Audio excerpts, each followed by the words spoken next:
कल राजभवन के बाहर साधु समाज शंखनाद करने जा रहा था, लेकिन अब वो रोक दिया गया है। साधु समाज से ही पूछते हैं क्या वजह रही।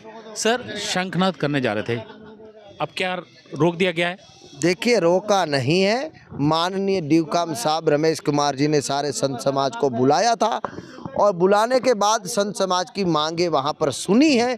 उन्होंने हल करने का, उन्होंने प्रयास करने का उन्होंने समय मांगा है और सारे साधु समाज ने समय दिया है। अगर हमारी बातें नहीं मानी जाती तो हम लोग वापस पुनः राज्यपाल भवन के सामने धरना देंगे। मांगे क्या क्या थी? क्योंकि जिस प्रकार से आप आरोप लगा रहे हैं कि श्राइन बोर्ड जो है वो हर चीज़ का व्यापारीकरण जो है वो कर रहा है।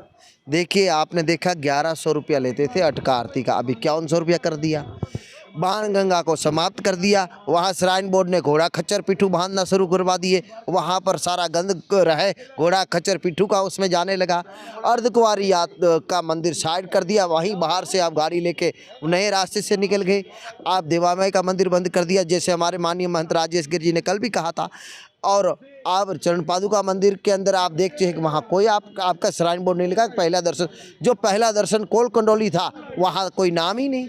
आप केवल धन ही, आपका केवल मकसद पैसा ही, कि पैसा एकत्रित करना है। उन विषय में हमारी सारी चर्चाएं हुई और इसी चर्चाओं के विषय में हम लोगों ने वहाँ पर माननीय डीकाम साहब से कहा, उन्होंने आश्वासन दिया कि ऐसी आपकी बातें हल होगी। तो क्या अब अगली जो मीटिंग है वो श्राइन बोर्ड से होने के बाद ही आपकी रणनीति तय होगी? देखो, अगली मीटिंग श्राइन बोर्ड के मीटिंग के बाद तय होगी और 22 जनवरी तक रहे अयोध्या में रामलला मंदिर के वहाँ पर प्रतिष्ठा में हम लोग पहुँच जाएंगे। तो 25 को हम वापस आएंगे और उसके बाद फिर हमारा प्रोग्राम शुरू हो जाएगा।